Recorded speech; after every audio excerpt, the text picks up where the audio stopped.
10 minutos nos separan de las 6 de la tarde.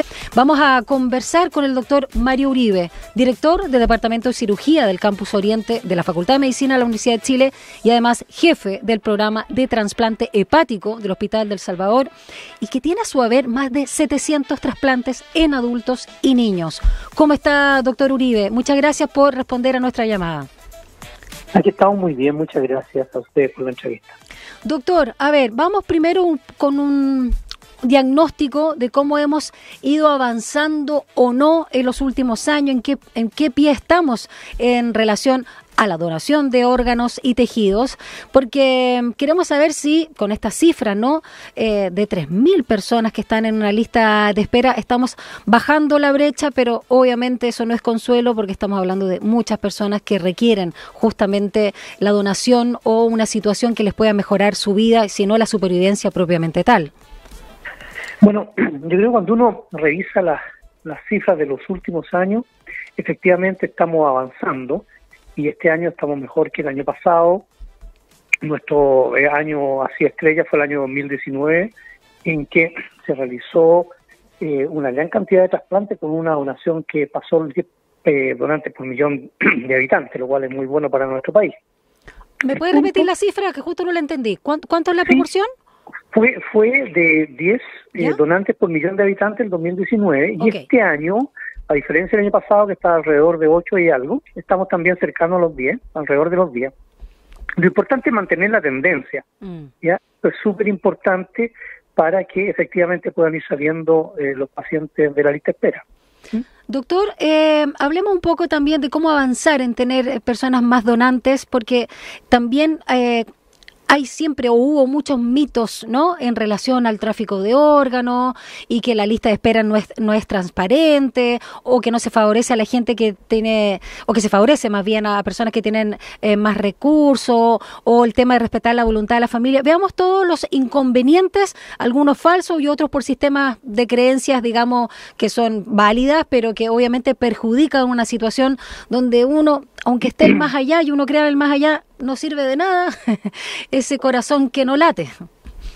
Claro, bueno, mire, durante muchos años yo estuve en un grupo que se llama el Grupo de la Declaración de Estambul sobre el tráfico de órganos, esto de la Sociedad Mundial de Trasplante, y lo que yo puedo decir categóricamente es que, a diferencia de otros países mucho más pobres que nosotros, en Chile no hay tráfico de órganos. Ya, eso lo puedo desmentir categóricamente. También la lista de espera manejada por un ente independiente, como es el Instituto de Salud Pública de Chile, son transparentes, ¿ya? Y se han ido mejorando los sistemas de asignación de los órganos.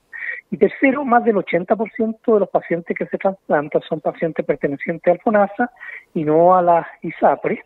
Así es que se respeta el orden de, ya sea lista de espera por tiempo o por gravedad, dependiendo del órgano que se va a trasplantar.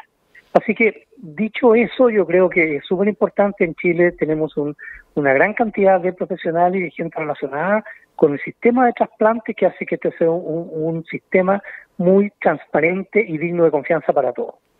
Ahora, ¿cuáles son los problemas, las falencias y los problemas que tenemos? Bueno, que aquí me refiero a hígado, que es el órgano que yo trasplanto, hay una mortalidad de lista de espera que a veces puede llegar a un 30%. Entonces tenemos más de 200 pacientes en espera, con un promedio de trasplantes de 100 y tantos trasplantes por año. O sea, esos pacientes, de esos seguramente algunos van a fallecer. ¿Cuál es el problema? Es que no tenemos todavía una cifra de donación ni siquiera cercana a lo de los países desarrollados, cuyo mejor exponente es España, que tiene 40 donantes por millón de habitantes. Chile tenemos aproximadamente 10, que han sido de los buenos años. Entonces, ¿cómo avanzar en eso?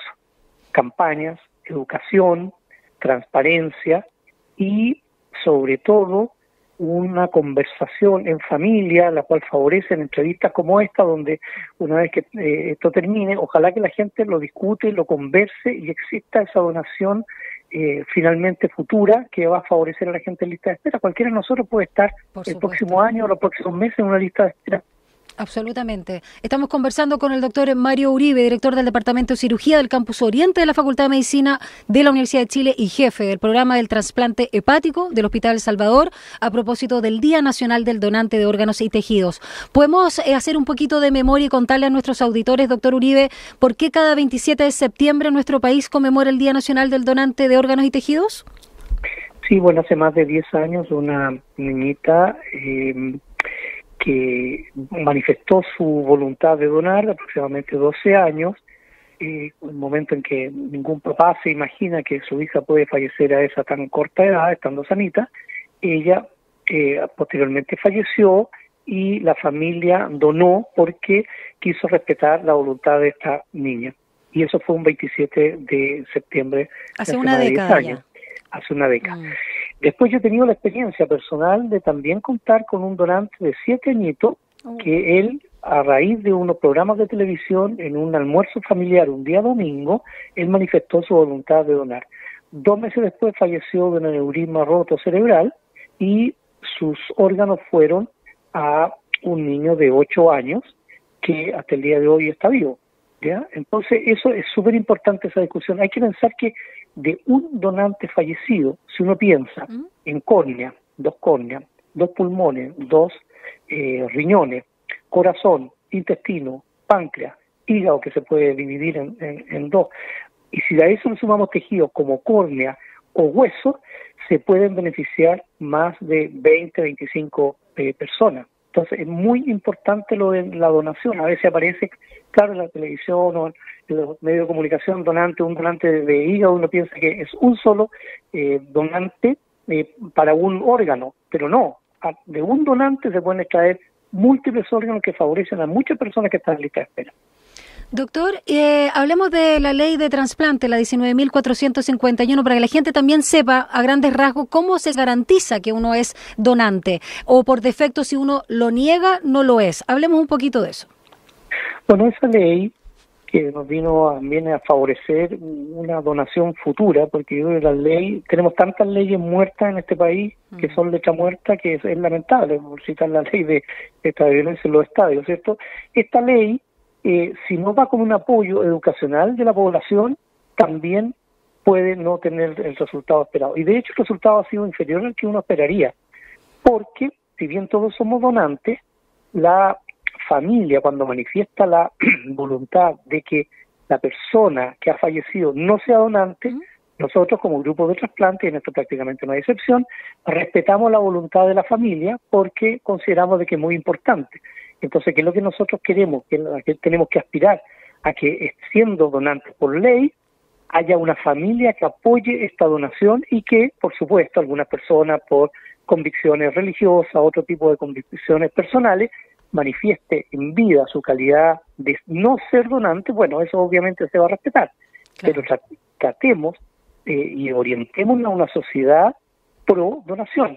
Yo he sido invitado en estos días a algunos colegios, ya entre ellos está mi hijo en la Alianza Francesa, y dimos charlas para niños de 10 años. Y es muy importante porque se crea una cultura de donación. Ellos cuando sean adultos van a tener, la gran mayoría, que asimiló bastante bien el mensaje, van a tener una cultura de donación y a eso tenemos que aspirar. Hablemos también de los desafíos, ¿no? Por un lado, disminuir los tiempos de espera de los pacientes, poder también hablar con esa familia para que justamente se puedan donar los órganos de la persona fallecida. ¿Qué pasa con la distribución de los órganos? Hablemos un poquito de eso. Bueno, la distribución, hay distintos mecanismos y distintas brechas que deben ser superadas. Primero, es que depende de los órganos, ¿ya? Por ejemplo, voy a dar un ejemplo muy breve de otro órgano al cual yo no me dedico, pero en riñón, ¿ya? Es muy importante de que la compatibilidad es una compatibilidad muy fina. En hígado la compatibilidad es más gruesa, es una compatibilidad solamente por grupo, ¿ya? En pulmón, además, se necesita que el tamaño pulmonar sea muy similar. No se le pueden poner pulmones grandes a una persona que sea más chica. Y en corazón se necesita corazones de personas jóvenes que estén en muy buen estado. Entonces, esa ya es una selección que hace que para cada órgano haya un criterio. Y sobre ese criterio mínimo anatómico, fisiológico y de funcionamiento de los órganos, hay que sumar lista de espera y o gravedad. En hígado se ha priorizado un sistema de evaluación de gravedad en que se miden algunos parámetros y se está trasplantando a la paciente o a los pacientes más graves, que más lo necesitan, y no necesariamente los que llevan más tiempo esperando. Tengo entendido que los riñones y el hígado son los órganos que más se trasplantan, no sé si en Chile o en general, ¿no? Y en ese sentido, ya que usted es experto justamente en trasplante hepático, hablemos un poco también de cómo se lleva todo el proceso post-trasplante. Mucho tiempo de revisiones de por vida, cuánto es el porcentaje también de rechazo. Bueno, en riñón hay aproximadamente 1.800 pacientes que están esperando un trasplante. En hígado son 208. Okay. La proporcionalidad de trasplante que se realizan entre hígado y riñón es más o menos 2,5 a 1. Ya el año pasado eso fue las cifras que de riñón y de hígado que se han trasplantado. Pero uno puede ver, claro, riñón, por cada donante existen 2 pacientes que pueden ser trasplantados. Pero en hígado también en algunos casos se puede hacer una división del hígado entre un adulto y un niño. ¿Cuáles son las condiciones post-trasplante? Con el conocimiento actual hay que tomar drogas o medicamentos inmunosupresores que disminuyen la posibilidad de rechazo. El rechazo puede llegar a un 30%, pero la gran mayoría, más del 90% de esos episodios de rechazo son tratados satisfactoriamente con algunos medicamentos. Así que la gran mayoría de los pacientes supera el rechazo. Ahora, ¿cuál es también una condición súper importante sobre la cual tenemos que trabajar? Muchos pacientes que se trasplantan en Santiago son de región.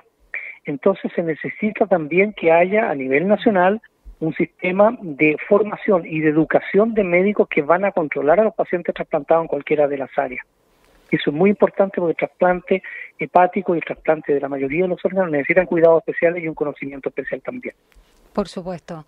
Doctor Uribe, Mario Uribe, director del Departamento de Cirugía del Campus Oriente de la Facultad de Medicina de la Universidad de Chile y además jefe del programa de trasplante hepático del Hospital del Salvador, que tiene a su haber la experiencia y me imagino también la gratificación, ¿no?, de poder haber ayudado a tantos pacientes, 700 trasplantes en adultos y niños. Me gustaría que en este Día Nacional del Donante de Órganos y Tejidos haga un llamado para finalizar. Bueno, yo quiero contar una experiencia que tuve hoy, una experiencia muy grata. Fui invitado al Día del Donante celebrado en el Hospital Luis Calvo Maquina, en el cual yo también participo en los trasplantes pediátricos ahí.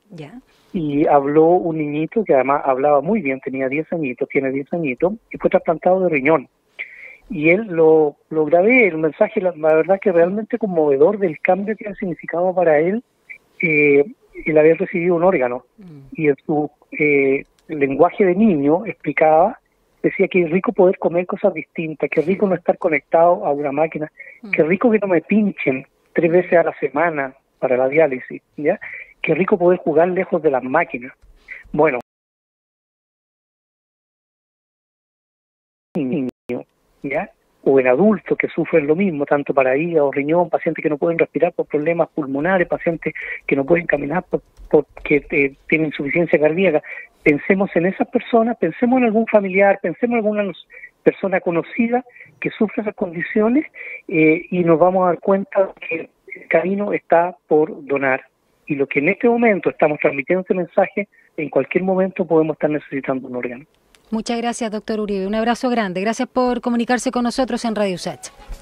Bien, muchas gracias a ustedes por la entrevista. Un abrazo. Que tengan una buena tarde. Chao. Adiós. Súper importante lo que nos decía el doctor Mario Uribe, y no nos olvidemos, cualquiera puede estar en esta situación. Imagínense tener un hijo, una hija, alguien querido en una situación de lista de espera, ya hablaba, ¿no?, que son más de 3.000 personas las que están esperando la donación de un órgano o tejido, y bueno, y todo, por lo menos 20 personas puede ayudar. Quien es donante de órganos ha fallecido, por supuesto, 20 personas más les puede dar vida.